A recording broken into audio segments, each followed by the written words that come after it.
John, you've talked a lot over the years around the 12-step program and just how that's made a huge impact to people all over the world. One of the, I don't know if it's a quote or one of the statements I've heard you say, if you want to hear about miracles, go upstairs. If you want to see miracles, come downstairs. Mm-hmm. There's just something beautiful about how people are authentic in those moments and they're willing to just be vulnerable. Yeah. The role of authenticity in leadership is important, but it's hard. Yeah. How do we approach that? Just, I think maybe starting even with the 12-step program and just that side of things. Yeah, that study that Matt Bloom did looking at how do people flourish when we're involved in church ministry identified authenticity as one of those characteristics that people who flourish live authentic lives. I'm real. There's a sense of integrity to my life. Who I am behind the scenes is basically the same thing as who I am in front of other people. There's a sense of congruence. There's an integrity to my story and my narrative. And I've thought a lot about how disclosure, honesty, truth, coming before God and other people with the reality of who I am, as opposed to hiding, which is kind of the opposite, is so central to the flow of spiritual power. And in 12-step groups, as long as people are able to say, hi, my name's John, I'm an alcoholic. I'm messed up, I'm having big problems. When people are able to come into the light honestly, there's enormous power that comes in to be able to heal.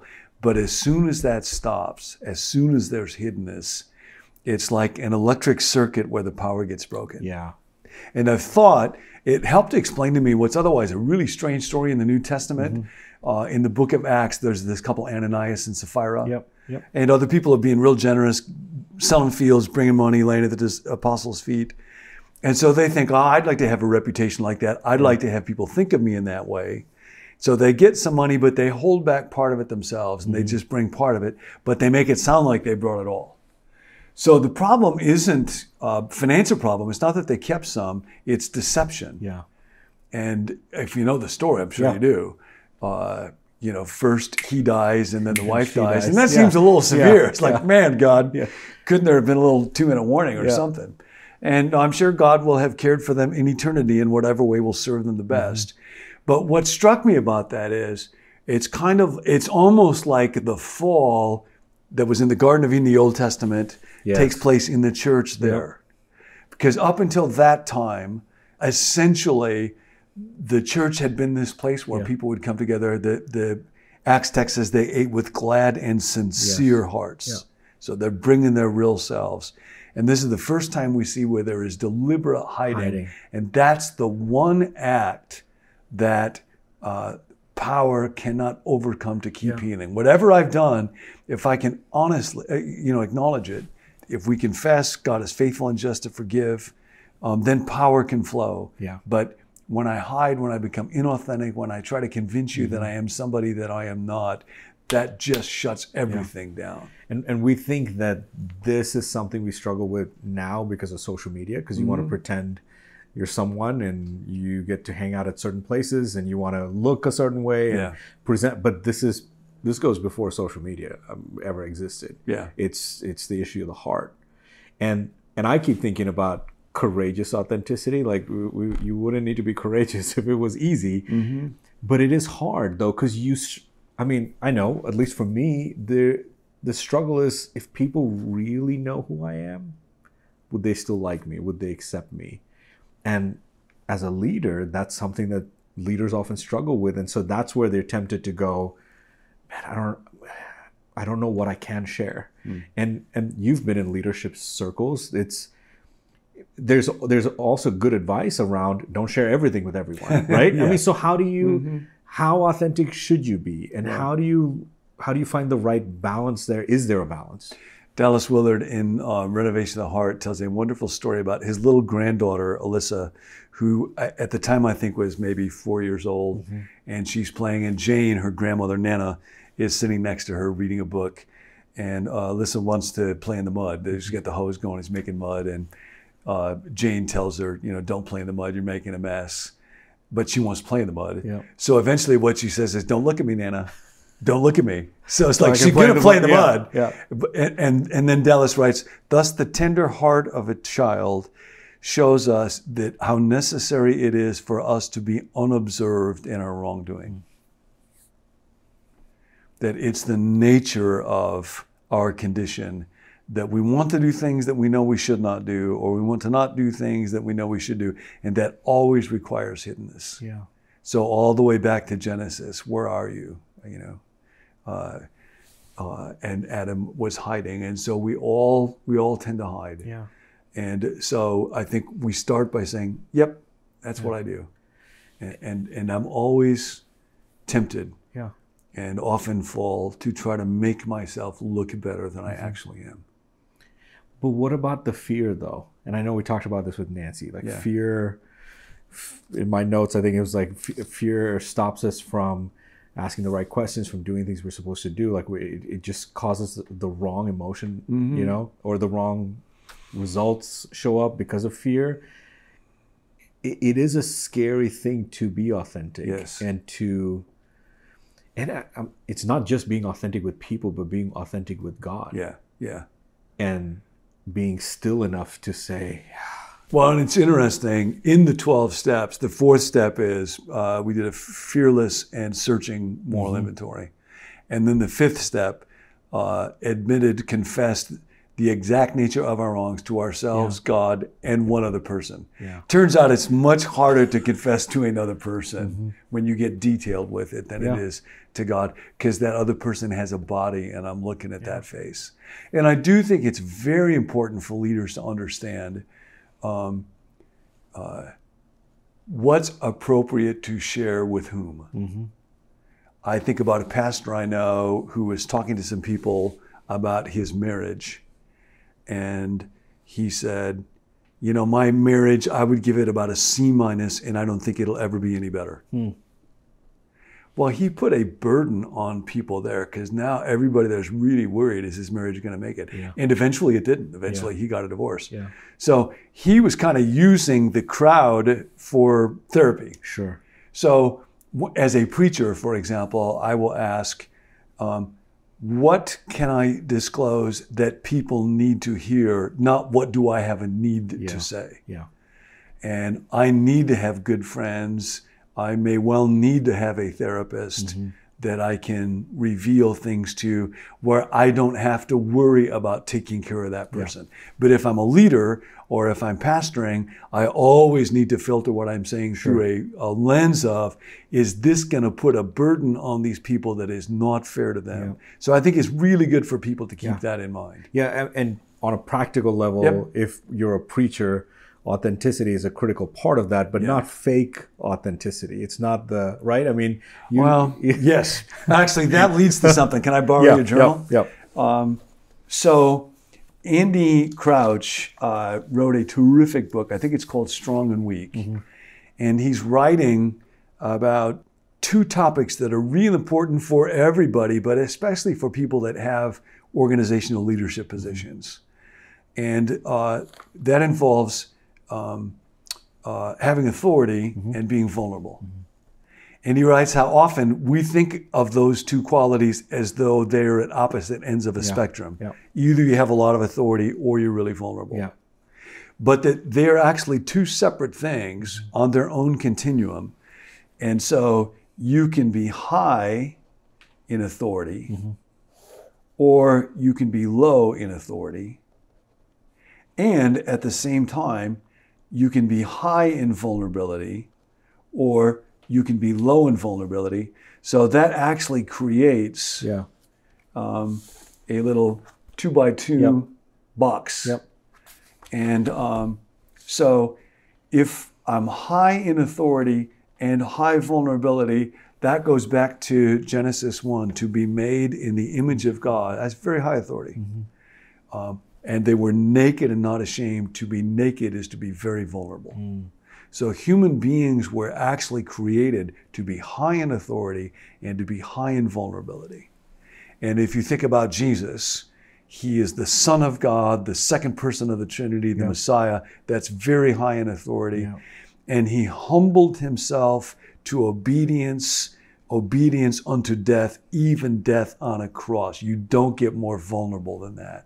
So he is the ultimate expression of humanity. He is the ultimate expression of carrying great authority and becoming deeply vulnerable. Because we see it, just to use a different word, we almost see it as high authority and vulnerability almost as strong and weak. Yes. And there's we think No, go ahead. There's a temptation. I know for me personally, I don't want to be seen as a weak leader. Yep. And there's that tension of like, I know I need to be vulnerable, but what's a safe level of vulnerability? But so you're saying it's not on the same spectrum. It's just two different. That's right. Yeah. That's right. And we were created to be both extremely high in authority, made in the image of God, to reign, to exercise dominion, but also to be deeply vulnerable with one another, to be open, to not be hidden, to be naked in that sense, to be humble. Jesus was the most vulnerable person who ever lived. And again, he is our guide for leadership. He understood leadership. Yep. And so the reason that we confuse strength with invulnerable is that we think that I should never have to experience wounds. I should never be hurt. And to be vulnerable is to be able to be wounded. So we think I will take advantage of my strength to put myself in a position where I'm secure and I don't have to face pain. Yeah. And Jesus is perfectly content, glad to take on pain for the sake of love, because he always served out of love. But we think strength and leadership is about avoiding pain and suffering for myself. So what can happen then is, so this is the Jesus quadrant here. This is where we want to be. High in authority, but also genuinely vulnerable. What happens for us is we decide, I would like to be high in authority, but I don't want to be vulnerable. I don't want to hurt. And so what can happen here is you'll see this sometimes with pastors, sometimes with real skilled ones. Andy writes about this. They will tell certain stories in a sermon about little foibles in their parenting or their marriage that are not genuinely vulnerable. It's faux vulnerability, fake vulnerability. And so it looks to people like, oh, aren't they being vulnerable? So then people give them even more authority, but they're actually moving over here. And so they're developing the technique of fake pseudo-vulnerability to enhance their authority. And of course, what happens in the Garden of Eden is that Adam and Eve decide to eat the fruit. And what the temptation is, your eyes will be open and you will be like God. So that you will not be vulnerable. That's the thought. So we'll eat the fruit, then we'll be like God, and we won't have to be vulnerable. And of course, what happens is it causes them to be tremendously vulnerable, but now without authority. And we see this over and over again. You go to a party and you feel vulnerable, and so you start drinking alcohol, and it makes you feel like, now I'm not vulnerable anymore. Now I have more authority and confidence. But eventually what happens is you become enslaved to alcohol. And so always when we try to move to this quadrant, and in the leadership world, so often that idea of I can be highly authoritative but without vulnerability, we gravitate towards that. That's always the temptation. That's what happened in Genesis 3, and it always leads down to here. And we see that in churches over and over again. So I think that coming to understand that the Jesus model for leadership is high in authority and vulnerability. And again, coming back to one of the themes in these conversations, often for people who gravitate towards the spiritual formation side of kind of culture, they love vulnerability. They love to talk about it. They will roll over on their backs and expose their jugular to anybody. And so they're uncomfortable with authority. Jesus was very comfortable with authority. And so folks on that side will need to learn to appropriately accept and manage authority. That's a good thing. Authority is something that is given by God. It's part of exercising dominion. On the other hand, people that are real into that leadership culture, they want lots of authority. They're very comfortable having power. They do not want to be vulnerable. And they will cultivate false vulnerability in order to convince other people that they're wonderful and spiritual and gain even more authority, but they're not genuinely vulnerable. And so then there's not authenticity. And then there's hiddenness. the more hidden we are. Kills transformation. Yeah, you are only as sick as your secrets. Yeah. Secrets just destroy us. There's a quote I wrote down. It's from Spirit of Disciplines, Dallas Willard. Mm-hmm. Authentic transformation is possible if we are willing to do one thing, and that is to rearrange our life around the things that Jesus practiced in order to receive light and power from the Father. Yeah. That's authentic transformation, rearranging our lives. Yeah, and that's the thesis of his book, The Spirit of the Disciplines. Mm-hmm. And that, outside of the Bible, that's the book that has impacted me the most. And part of the reason that I did was I felt like I want to genuinely change. I want to be authentically different, but I wasn't sure how. Because you asked yourself that question, right? I mean, why aren't people changing? Mm-hmm. And then went on to say, why am I not changing? Yep. Right? And, at that point, I knew I was supposed to read the Bible and pray and have a daily quiet time, but it's like that wasn't quite doing it. Yeah. And I would get frustrated with that. And coming back to AA, at the end of every AA meeting, every 12-step meeting, people will join hands, they'll pray, often the Serenity Prayer, maybe the Lord's Prayer, and then usually they will chant together to each other, keep coming back, it works. Yeah. Or sometimes keep coming back, it works if you work it. Mm-hmm. And what they know is they have a program. The program is basically the 12 steps. That's a way of life. Christianity, the New Testament, was called the way. Mm-hmm. Christians were called not people of the belief, but people of the way. Yeah.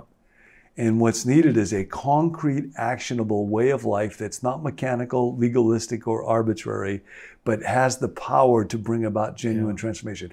And in AA, partly because God's strength is made perfect in weakness, that's the vulnerability thing. Very often addicts in their desperation are given the gift of genuine vulnerability because they just can't hide anymore. Yeah. And usually they have been hiding for a long time. Well, and they know if they don't come back, they'll die. Like there's just that definitive. Yep. But the reason they became addicts was that addiction, alcohol, drugs, sex, gambling, whatever it is, it promised high authority. Yeah. When I'm engaged in that behavior or used in that substance, I feel like I'm on top of the world. Yeah, but I'm really not. But then it brings enslavement, so it puts you down in that quadrant where you have no authority and utter vulnerability.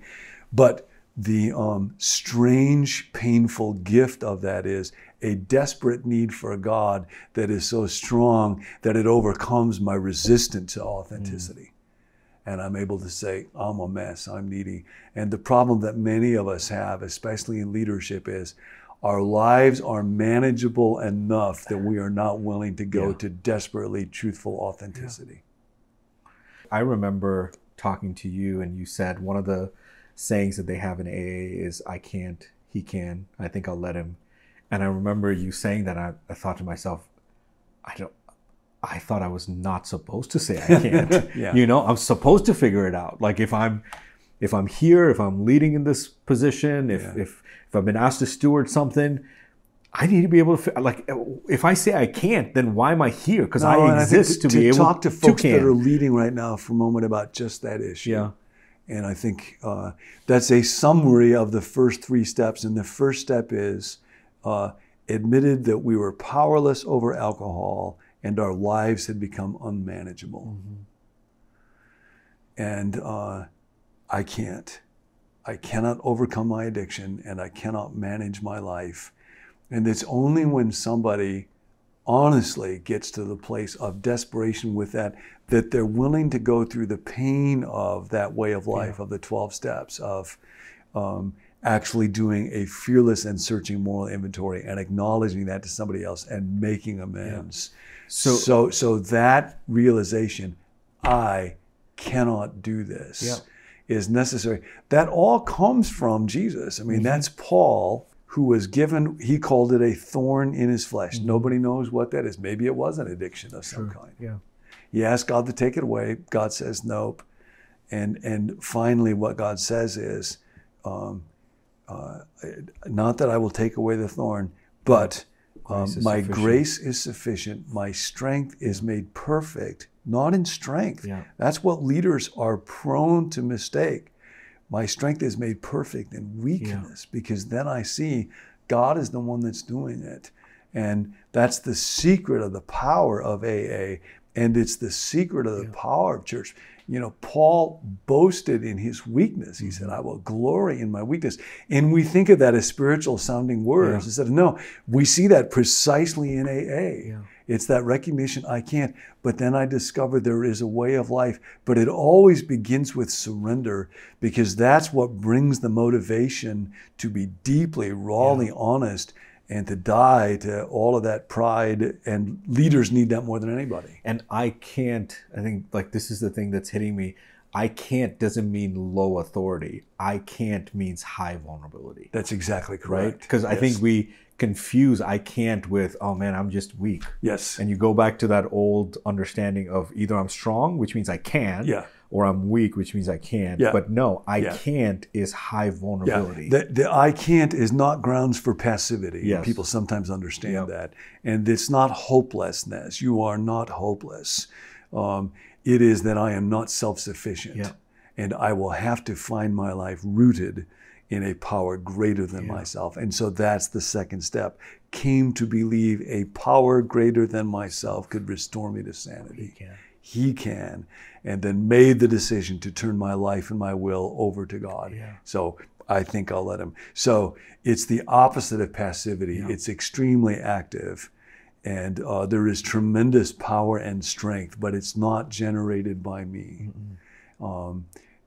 But now I must steward it. I must take responsibility, accountability for my life. It is an extremely active life that calls for a great deal of courage, but always comes back to, but God, I can't. On my own, I can't. Your will be done, your will be done, your will be done. There's, you've mentioned in the past flourishing in ministry, and I think Matt Bloom talks about the 3 areas of alignment. Can you just quickly unpack that? So to be deeply authentic in ministry means I have to be my real self. I'm a 3 on the Enneagram, so I constantly battle with this. You know, the shadow sin side of a 3 is deception. I hated hearing that because I never think about myself as a liar. But I constantly try to promote myself, try to make myself sound smarter than I really am, look like I'm better than I actually am. Image management, I wrestle with that all the time. So to be courageously authentic in leadership is a lifelong challenge for me. And Bloom talks about looking for alignment in 3 areas, and anybody who's listening to us might think about this. The first one is competencies and duty alignment. So if my duty is to preach, am I competent at that? Am I gifted in that area? Am I learning? Am I able to do it effectively? If my duty is to lead, am I competent in that? Do I have the ability to recruit people and develop them and manage teams and intercept entropy and cast vision? If my duties are to sing or to do something on the technical, whatever the duties are, do I have the skill set, the gifts and the competence to be able to do it? So that's the first kind of alignment. Then a second one is alignment between needs and resources.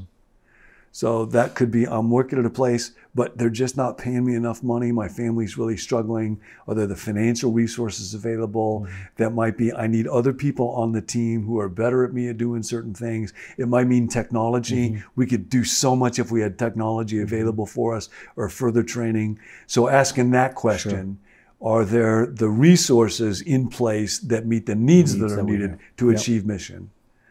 The third one is a really interesting one, and that's values alignment. And this is the one that I think speaks most deeply to authenticity. The first one, am I competent for what I'm needed? That requires a lot of emotional maturity and honesty to be able to say, nope. And often my emotional neediness will get in the way there. The third one occurs when people find themselves at a church and they feel like, you know what, I feel like I can't really be myself here. And maybe it's, I feel like my theological and spiritual center of gravity. I think sometimes we all have a theological and spiritual center of gravity. There are certain expressions of the faith, ways of talking about it, writers, teachers who are particularly helpful to me. Dallas Willard is one of those. If I was at a church where they felt like, no, we think he's suspect, we don't want to hear about him, there would be a misalignment.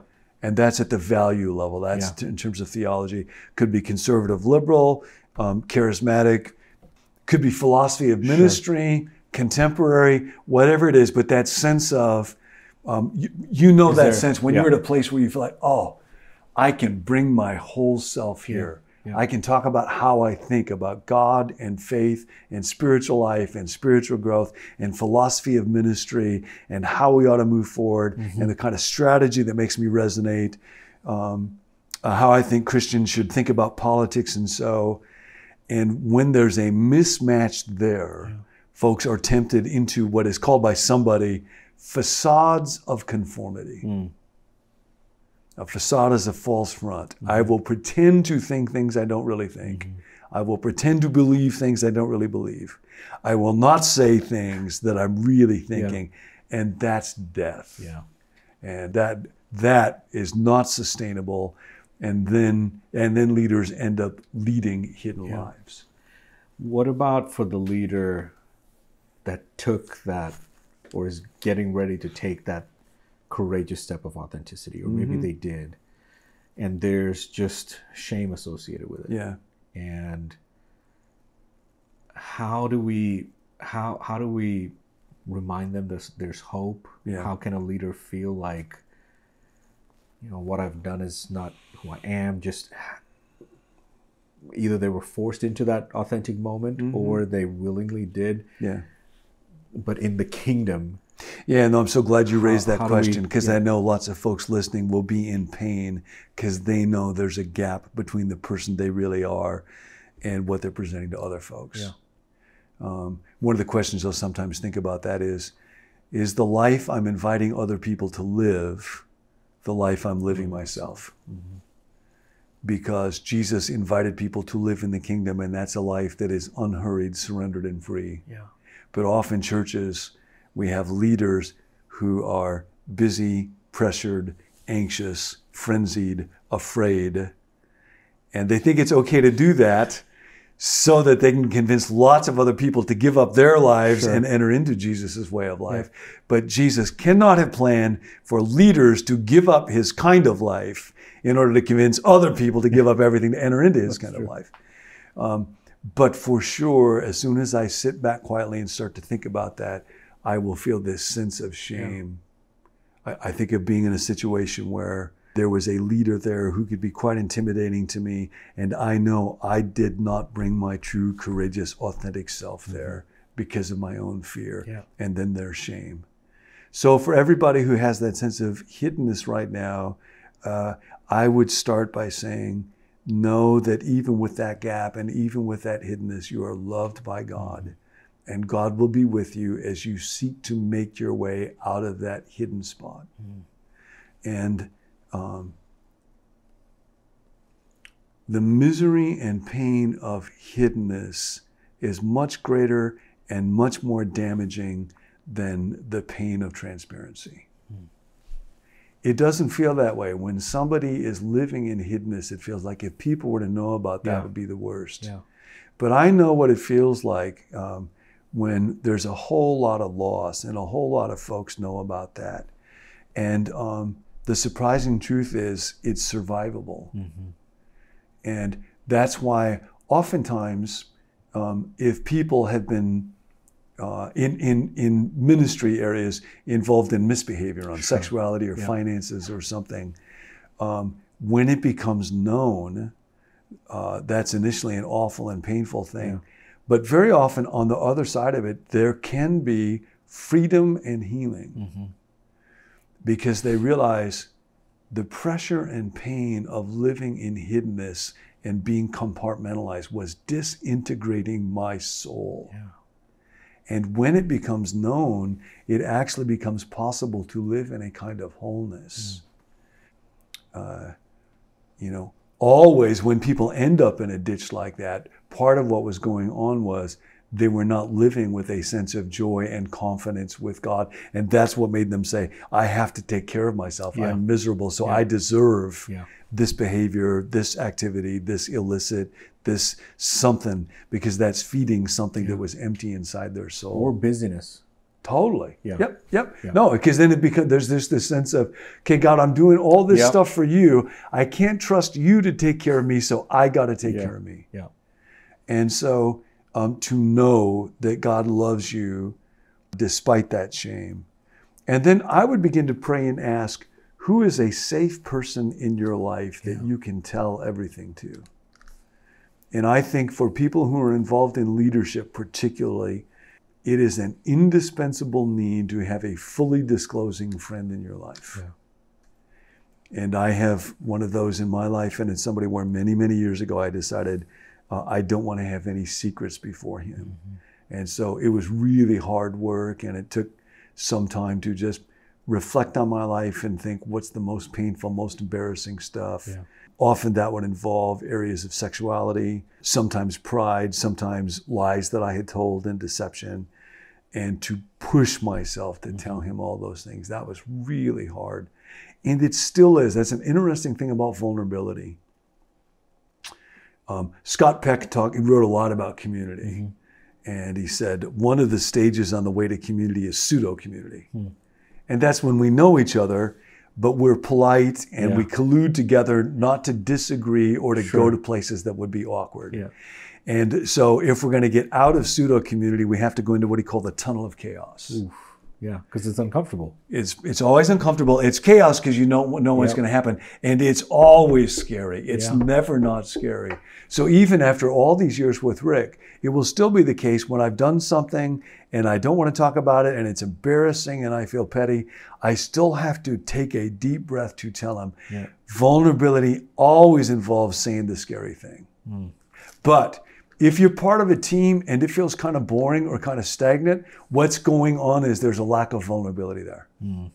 Stagnant, boring relationships, a team that is just feels like it's on a relational or dynamic plateau or static place is happening because people are not naming the scary stuff and going into the tunnel of chaos.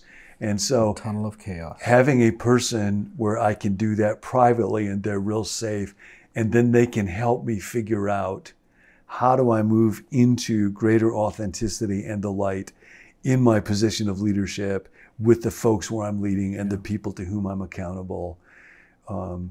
That's indispensable. Yeah. And the alternative is a train wreck on one side of eternity or the other. Yeah. So the question we can ask ourselves, start with this question, is the life I'm living the life I want to invite other people to?